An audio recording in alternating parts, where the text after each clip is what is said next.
नमस्कार विद्यार्थी मित्रांनो, आज दिनांक 7 ऑगस्ट 2021 आणि आपल्या सेतू अभ्यासक्रमाचा 37वा दिवस. आज आपण आजच्या सेतू अभ्यासक्रमामध्ये पाहणार आहोत. आपल्याला ॲक्टिव्हिटी शीट क्रमांक 23 दिलेली आहे आणि याच्यामध्ये आपल्याला समजून घ्यायचं आहे. Let's understand formation of shadow. Reference आहे standard 6 chapter 14 light and formation of shadows. Learning outcomes आहेत construct models using materials from surroundings and explains their working. For example pinhole camera, periscope, electric torch etcetera. आता याच्यामध्ये तुम्हाला माहीत आहे की आपण गेले 2-3 दिवस झाले याच्या आधीच्या ॲक्टिव्हिटी शीटमध्ये आपण shadow formation of shadow and light याबद्दल माहिती पाहिलेली आहे. त्यामध्ये आतापर्यंत आपण विविध घटकांचा अभ्यास केलेला आहे. आपण आता मागच्या व्हिडिओमध्ये ट्रान्सपरंट, ट्रान्सक्युलंट अँड ओपेक्यू कशाला म्हणतात ते पाहिलं होतं. त्यापूर्वी आपण ल्युमिनियस, नॉन ल्युमिनियस, त्यानंतर luminous, non luminous, artificial source of light, त्यानंतर प्रोपॅगेशन ऑफ लाईट, ह्या सर्व बाबी आपण अभ्यासलेल्या आहेत. आणि आजच्या ॲक्टिव्हिटी शीटमध्ये तुम्हाला फॉर्मेशन ऑफ शॅडो समजून घ्यायचं आहे. तर चला आता आपण लेट्स टेक अ लुक. आपण समजून घेऊया what is mean by formation of shadows. Shadow, the dark area produce by a body coming between the rays of light and the surface is called shadow. काय म्हटलेलं आहे? The dark area produce by a body coming between the rays of light and the surface is called shadow. म्हणजे dark area, एकदम dark area जो आहे ज्याच्यामुळे produce by dark area निर्माण होतो. कशामुळे? By a body coming between the rays of light and the surface. म्हणजे ती बॉडी आणि त्याचा पृष्ठभाग यांच्यामध्ये जो लाईटचा रे येतो त्याच्यामधून जो डार्क एरिया तयार होतो त्याला आपण शॅडो असे म्हणतो. म्हणजे शॅडो म्हणजे काय? शॅडोचा जर शब्दशः अर्थ लक्षात घेतला तर शॅडोचा अर्थ काय होतो? सावली. आता सावली म्हणजे काय? तर the dark area produce by a body coming between the rays of light and the surface is called the shadow. इथे तुम्ही चित्रामध्ये बघू शकता की याच्यामध्ये हे जे चित्र आहे या चित्रात तुम्हाला इथे दिसत आहे की हा ग्लास असा इथे ठेवलेला आहे आणि त्या ग्लासची शॅडो खाली आपल्याला इथे हे बघा पृष्ठभागावर त्याच्या सरफेसवर आपल्याला दिसत आहे. इकडे हा बॉल ठेवलेला आहे आणि या बॉलची सुद्धा शॅडो आपल्याला खाली दिसत आहे. याच्यामध्ये खाली ही गोल शॅडो आपल्याला त्याची दिसत आहे. तुम्ही पाहू शकता याच्यामध्ये की बॉलची शॅडो दिसत आहे, इकडे आपल्याला ग्लासची शॅडो दिसत आहे. म्हणजे मग याच्यावरून आपण काय सांगू शकतो की the dark area produce by a body coming between the rays of light and the surface is called shadow. इकडे पण चित्र दाखवलेले आहे तुम्हाला की एक मनुष्य आहे, तो त्याने डोक्यात हात घातलेला आहे तर त्याच्या शॅडोमध्ये सुद्धा तसंच दिसत आहे. त्याची शॅडो आपल्याला भिंतीवर पडलेली दिसत आहे. तर अशा प्रकारे ज्यामुळे डार्क एरिया प्रोड्यूस होतो, कशामुळे? तर body coming between the rays of light and the surface is called shadow. आता do as shown in the following figure. आता तुम्हाला इथे परत ॲक्टिव्हिटी, तुम्हाला माहीतच आहे की ॲक्टिव्हिटीशिवाय आपला सायन्सचा लेसन पूर्ण होऊ शकतच नाही. कारण सायन्स म्हणजे काय? तर सायन्स म्हणजे ॲक्टिव्हिटी. ॲक्टिव्हिटीजचं दुसरं नाव आपण सायन्स म्हणू शकतो. कारण जी ॲक्टिव्हिटी केल्यानंतर त्यातून प्राप्त होणारं ज्ञान हे आपल्याला चिरकाल टिकणारं असतं. त्यामुळे ह्या ज्या दिलेल्या ॲक्टिव्हिटी आहेत त्या काळजीपूर्वक तुम्हाला करायच्या आहे. तर आजच्या याच्यामध्ये तुम्हाला कुठली ॲक्टिव्हिटी दिलेली आहे बघा. Take a torch, flash its light on a wall. Now make your friend stand in between the torch and the wall. See what happens. You can see your friend's shadow on the wall. The light falls on your friend, that is an opaque object, and then we can see the shadow of your friend on the wall. बघा काय म्हटलेलं आहे की flash take a torch, म्हणजे पहिल्यांदा काय करायचं आहे तुम्हाला, टॉर्च घ्यायचं आहे. Flash its light on a wall. त्यानंतर हे पहा इथे चित्र तुम्हाला दिसत आहे. पहिल्या चित्रामध्ये त्यांनी म्हटलेलं आहे टेक अ टॉर्च. टॉर्च घ्यायला तुम्हाला सांगितलेलं आहे आणि टॉर्च घेतल्यानंतर पुढे काय करायचं आहे ती सुद्धा ॲक्टिव्हिटी तुम्हाला याच्यामध्ये दिलेली आहे की त्याच्यामध्ये काय करायचं आहे तुम्हाला. बघा टेक अ, पहिल्या चित्रामध्ये काय म्हटलेलं आहे त्यांनी, take a torch and take a torch and flash its light on a wall. आणि त्यानंतर त्याच्यामध्ये त्याचा जो फ्लॅश आहे तो तुम्हाला कुठे पाडायचा आहे, तर तो तुम्हाला त्या वॉलवर पाडायचा आहे. Now make your friend stand in between the torch and the wall. आणि त्यानंतर तुम्हाला काय करायचं आहे, पाय इथे पहिल्या ह्याच्यात त्यांनी सांगितलं की take a torch, take an electric torch. अशा प्रकारे या आकृतीत दाखवल्याप्रमाणे तुम्हाला इलेक्ट्रिक टॉर्च घ्यायची आहे. त्यानंतर flash it's on a wall, त्यानंतर अशा प्रकारे भिंतीवर त्याचा प्रकाश पाडायचा आहे. नंतर पुढे काय म्हटलेलं आहे, पुढचं ॲक्टिव्हिटी हे या चित्रामध्ये तुम्हाला दिसत आहे.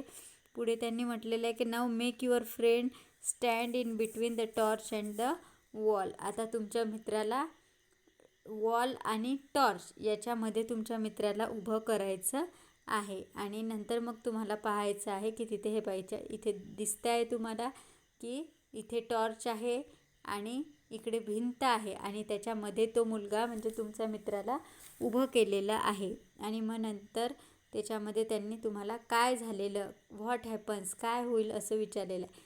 काय दिसत आहे आपल्याला, तर इकडे तो जो मुलगा उभा आहे त्याची शॅडो जी आहे, डार्क एरिया जो आहे तो त्या भिंतीवर आपल्याला दिसत आहे. You can see your friend shadow on the wall. The light falls on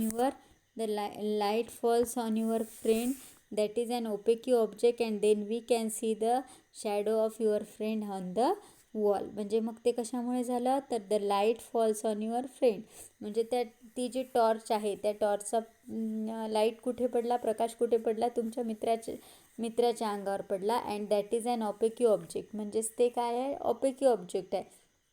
and then we can see that the shadow of your friend on the wall. आणि त्यानंतर मग आपण अशा प्रकारे भिंतीवर ती शॅडो त्याची आपल्याला, हे बघा इथे चित्रामध्ये दिसत आहे तुम्हाला, भिंतीवर अशा प्रकारे आपण त्याची शॅडो पाहू शकतो.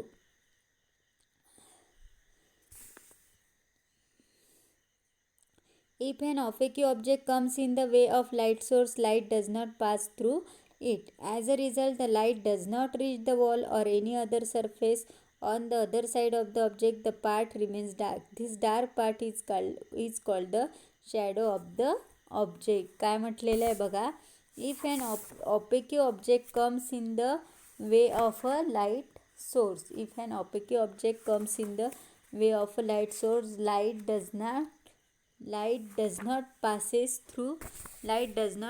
through it. म्हणजे प्रकाशस्तोत्राच्या मार्गामध्ये जर एक अपारदर्शक वस्तू आली तर त्यातून प्रकाश आरपार जात नाही. त्यामुळे काय होते की the light does not pass through it.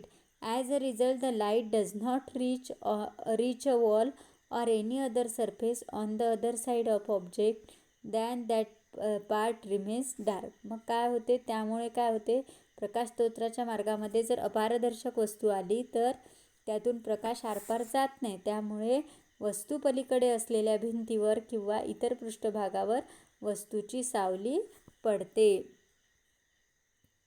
As a result, the light does not reach the wall or any other surface on the other side of the object and that part remains dark. आणि मग काय होतो की तो जो भाग आहे त्यातून प्रकाश आरपार जात नाही, त्याच्या भिंतीवर किंवा इतर पृष्ठभागावर त्या वस्तूची सावली पडते आणि तो भाग, that part remains dark and this dark part is called the shadow of the object. आणि त्या डार्क पार्टलाच मग आपण काय म्हणतो, त्यालाच आपण शॅडो ऑफ द ऑब्जेक्ट असे म्हणतो.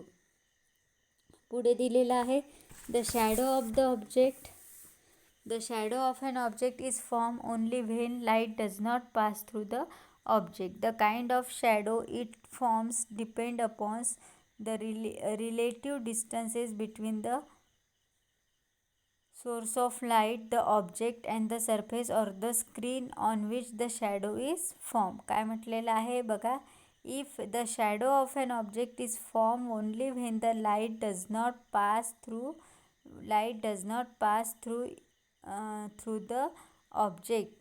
म्हणजे केव्हा, the shadow of an object is formed only when the light does not pass through the object, and the kind of shadow it forms depends upon the relative distances between the source of light and the between the source of light the object and the surface or the screen on which the shadow is formed. म्हणजे एखाद्या वस्तूमधून प्रकाश आरपार जात नाही, म्हणजेच काय होते, तेव्हाच त्या वस्तूची छाया निर्माण होते. आणि छायेचे हे स्वरूप कशावर अवलंबून असते, तर प्रकाशाचा स्तोत्र, सोर्स ऑफ लाईट, वस्तू आणि पडदा यांच्या परस्परांमधील अंतर व दिशेवर अवलंबून असते. आणि कोणत्याही वस्तूची the shadow of an any object form only when light does not pass through the object. कोणत्याही वस्तूची सूर्यप्रकाशामुळे पडणारी छाया सकाळी आणि संध्याकाळी आपल्याला कशी दिसते, लांब दिसते, व दुपारी ती छोटी दिसते. तर आता याच्यामध्ये बघा तुम्ही, आपल्याला इथे चित्रामध्ये दिसत आहे, इथे चित्रामध्ये तुम्ही पाहू शकता की इकडे कर्टन आहे, फॉर्मेशन ऑफ शॅडो, इकडे ऑब्जेक्ट आहे आणि इकडे सोर्स ऑफ लाईट दिलेला आहे. मग आता ह्या सोर्स ऑफ लाईट, इकडे कर्टन, म्हणजे हे झालं ऑपेक्यू, हे सोर्स ऑफ लाईट, आणि हे ऑब्जेक्ट, म्हणजे हा सोर्स ऑफ लाईट या ऑब्जेक्टवर जातो आणि त्या ऑब्जेक्टची काय होते, मग त्याची शॅडो त्या कर्टनवर आपल्याला पडताना दिसते. इकडे सुद्धा तसंच आहे, इकडे आफ्टरनून दुपारची वेळ आहे, इव्हिनिंग संध्याकाळची वेळ आहे. दुपारच्या वेळेला बघा शॅडो कशी दिसत आहे, आणि संध्याकाळच्या वेळेला बघा शॅडो कशी दिसत आहे. म्हणजेच कोणत्याही वस्तूची सूर्यप्रकाशामुळे पडणारी छाया सकाळी आणि संध्याकाळी लांब असते, व दुपारी कशी असते, दुपारी ती शॅडो छोटी असते. पुढे बघूया, the shadow of an object form due to the sunlight is long in the mornings and evenings and short in the afternoon. This change in the shadow depends on the source of light, the object, and also on the surface on which the shadow is formed. We can easily note these changes if we observe the trees along the road side. आत्ताच आपण सांगितलेलं आहे की the shadow of an object formed due to sunlight is long in the mornings and evenings and the short in the afternoon. म्हणजेच कोणत्याही वस्तूची सूर्यप्रकाशामुळे पडणारी छाया सकाळी आणि संध्याकाळी लांब असते, व दुपारी कशी असते, दुपारी छोटी असते. आणि रस्त्यांना चालताना जर झाडाचं निरीक्षण केलं, this change in the shadow depends on the source of light, the object, and also on the surface on which the shadow is form.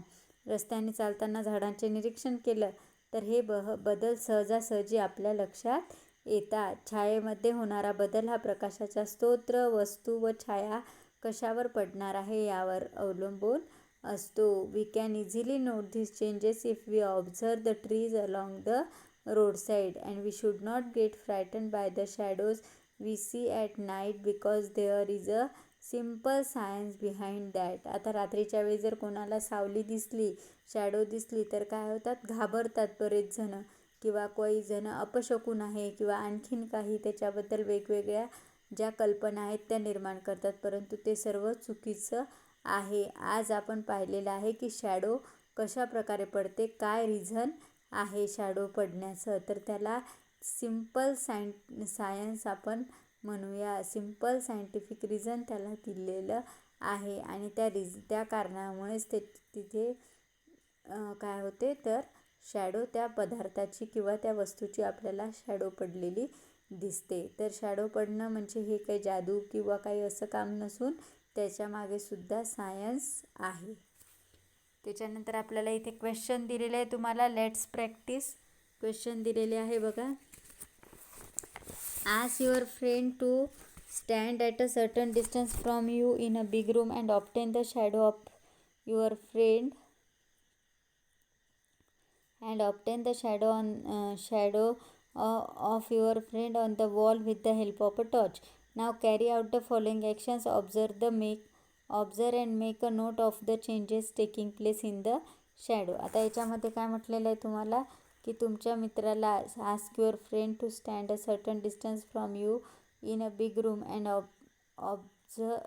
obtain the shadow of your friend on the wall with the help of a torch. Now carry out of the following actions and observe and make a note of the changes taking place in the shadow. आता याचे उत्तर तुम्हाला घरून लिहून आणायचे, तुम्हाला तुमच्या वहीमध्ये घरी लिहायचे आहे, तुमच्या नोटबुकमध्ये लिहायचे. तर बघा आपण पहिल्यांदा बघूया. पहिला क्वेश्चन आहे send the friend closer to the wall. म्हणजे सेंड द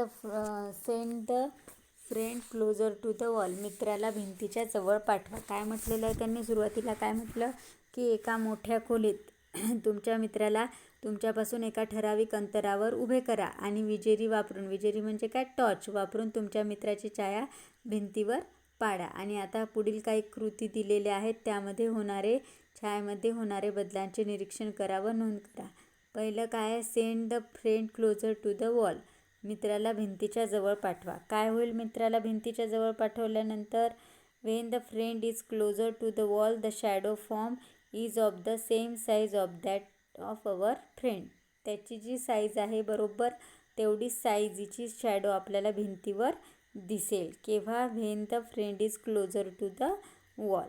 सेकंड आहे ask the friend to come towards, मित्राला तुमच्या जवळ बोलवा. आता मित्र तुमच्या जवळ आला म्हणजे त्याची इथे चित्रामध्ये तुमच्या पुस्तकामध्ये काही चित्र दिलेली आहे पेज नंबर 101वर, त्याच्यावर दिसत आहे तुम्हाला क्लिअर. तर तुम्ही त्याला तुमच्या जवळ बोलवलं म्हणजे काय झालं, इकडे ती जी शॅडो झाली ती शॅडो कशी झाली, ती शॅडो इन्क्रीज झाली. म्हणजेच मग याचं उत्तर आपण कसं लिहू शकतो, as the friend move towards the size of the shadow, the size of the shadows the size of the shadow increases. म्हणजेच त्याची जी साईज आहे ती कशी इन्क्रीज झालेली आपल्याला दिसते. थर्ड क्वेश्चन आहे next you move away from him and towards him again. आता तुम्ही त्याच्यापासून दूर जाऊन परत जवळ या. As I move further away from my friend the size of the shadow decreases and as I move towards him the size of the shadow increases. म्हणजे काय होईल की त्याच्यापासून दूर गेल्यानंतर ती शॅडो काय होईल, डिक्रीज होईल. आणि त्याच्याजवळ गेल्यानंतर काय होईल, ती शॅडो इन्क्रीज झालेली आपल्याला दिसेल. फोर्थ क्वेश्चन आहे hold the torch high and then low, विजेरी उंच धरा आणि मग खाली धरा. त्याच्यामुळे काय होईल, the shadow changes with the position of the torch and when the torch is held high the shadow is form low on the ground and when I hold the torch now the shadow is form on the wall. नंतर fifth question आहे go towards the left and then to the right of the friend now right where you see the shadow. याचा answer काय लिहावं लागेल, when I move towards the left the shadow moves towards the right, as I move right the shadow moves towards the left side. तर अशा प्रकारे हे 5 प्रश्न दिलेले आहे, याचे उत्तर तुम्हाला तुमच्या वहीमध्ये लिहायचे आहे. त्याच्यानंतर सेकंड क्वेश्चन काय म्हणतं आहे बघा, use your hands and feet to make different shadow shapes of birds and animals. आता तुमच्या हाताचे वेगवेगळ्या आकृत्या करून, वेगवेगळ्या हातामध्ये बोटामध्ये बोटं वगैरे घालून तुम्ही वेगवेगळ्या ॲनिमल्सचा किंवा पक्ष्यांचा शेप करू शकता आणि त्याची शॅडो तुम्ही भिंतीवर पाहू शकता. थर्ड क्वेश्चन आहे take a glass filled with water on a sheet of paper in the window so that it receives direct sunlight. What do you see on the paper. आता काय म्हटलेलं आहे की एक ग्लास भरून, एक पाण्याचा भरलेला ग्लास घ्यायचा, take a glass filled with water on a sheet of paper, आणि तो कागदावर ठेवायचा. काय होईल, कागदावर ठेवल्यानंतर कागदावर ठेवायचा glass of sheet paper in the window so that it receives direct sunlight.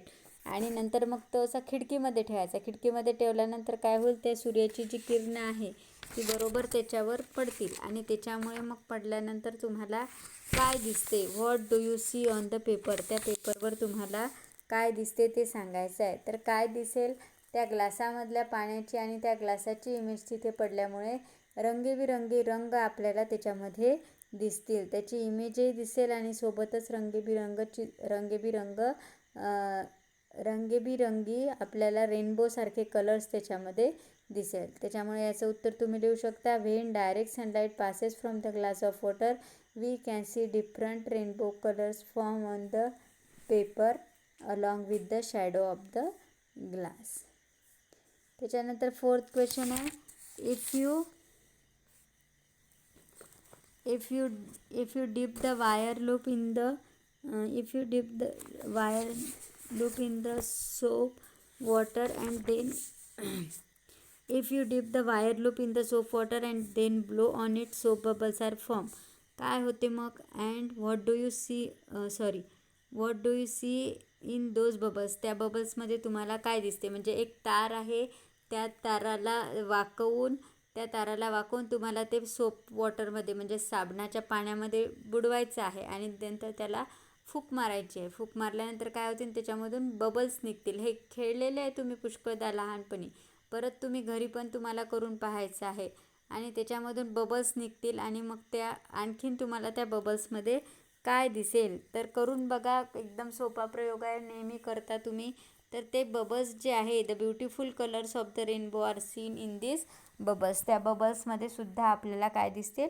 वेगवेगळे रंग दिसतील. इंद्रधनुष्याप्रमाणे त्याचे रंग आपल्याला दिसतील. तर आता हे वरचे 5 प्रश्न आणि हे 3 प्रश्न हे सर्व तुम्हाला तुमच्या स्वाध्यायाच्या वहीमध्ये लिहायचं आहे. जो काही स्वाध्यायाची वही आहे तुमची त्याच्यामध्ये लिहायचं आहे व्हिडिओच्या मदतीने आणि चॅप्टरच्या मदतीने त्याची उत्तरं तुम्हाला लिहायची आहे. पुढे आता आणखीन एक प्रश्न राहिलेला आहे बघा. What things do you think are necessary for the formation of shadows. आता फॉर्मेशन ऑफ शॅडोकरिता कुठल्या थिंग नेसेसरी आहे, कुठल्या थिंग आवश्यक आहे ते तुम्हाला सांगायचं आहे. What things are necessary for the formation of shadows. तर आता याचं उत्तर तुम्ही पुस्तकातून शोधा. तुम्हाला आपण आता शिकवलेलं आहे. आपला बराचसा जवळपास पूर्ण चॅप्टरच इथे घेतलेला होता त्यांनी. जवळपास सर्व पूर्ण चॅप्टरचाच आपण अभ्यास केलेला आहे. तर या 5ही प्रश्नांची उत्तरं तुम्ही शांततेने आपल्या वहीमध्ये लिहायची. तुम्हाला सर्वांना आपल्या वहीमध्ये ती लिहून काढायची आहेत. चला मग आता आज आपण इथेच थांबूया. उद्या पुन्हा भेटूया. Okay, thank you.